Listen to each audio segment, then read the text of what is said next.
নমস্কার, ইন্দুর গল্পের পক্ষ থেকে আপনাদের সবাইকে স্বাগত। এই যে আলো ঝলমল করা ঘাটটি দেখছেন, এটা হলো আমাদের হাওড়ার রামকৃষ্ণপুর ঘাট।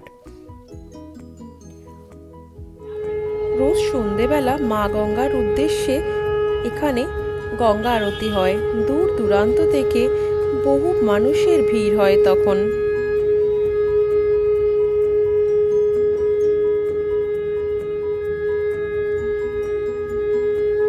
আর ওই যে গঙ্গার ওপারে আমাদের তিলোত্তমা সুন্দরী কলকাতা।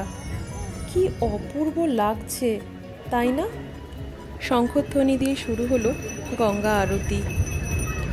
তারপর একে একে ধূপ পঞ্চপ্রদীপ দিয়ে মা গঙ্গার উদ্দেশ্যে আরতি করছেন।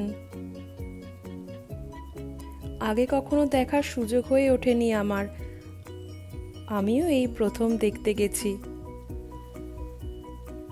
বিগত কয়েক বছর ধরে শুরু হয়েছে এই গঙ্গা আরতি আমাদের রামকৃষ্ণপুর ঘাটে। 5 জন পুরোহিত মশাই একই সঙ্গে একইভাবে আরতি করছেন। কি অসাধারণ লাগছে, এই অনুভূতিটা মুখে প্রকাশ করা যাবে না।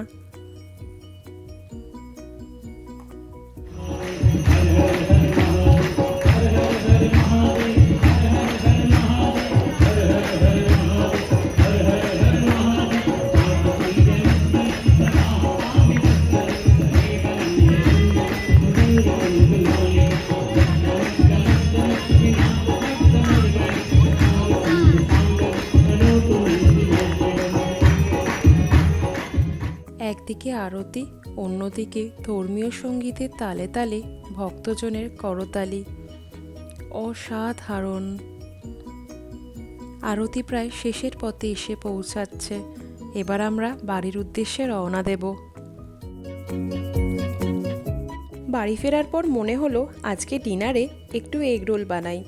এই রেডিমেড পরোটাটার প্যাকেটটা আমি স্পেন্সার থেকে কিনেছি রোল বানাবো বলে। তাওয়াতে একটু সাদা তেল দিয়ে পরোটাটা ভালো করে সেঁকে নিলাম। এবার একটা ডিম ভেজে নিয়ে ভেজে রাখা পরোটাটা তার উপরে দিয়ে দিলাম। ভালো করে 2 পিঠ নাড়াচাড়া করে নিয়ে তার উপর একটু চাট মশলা আর পেঁয়াজ কুচি, শসা কুচি আর কাঁচা লঙ্কা কুচি দিয়ে একটু লেবুর রস দিয়ে দিলাম। বাস রেডি আমার এগ রোল। আজকের ভিডিওটা তাহলে এই পর্যন্তই। যদি আমার ভিডিওগুলো আপনাদের ভালো লেগে থাকে আর নতুন কিছু দেখতে চান, প্লিজ আমার চ্যানেলটা সাবস্ক্রাইব করে দেবেন। লাইক, কমেন্ট, শেয়ার করতে ভুলবেন না। Thank you.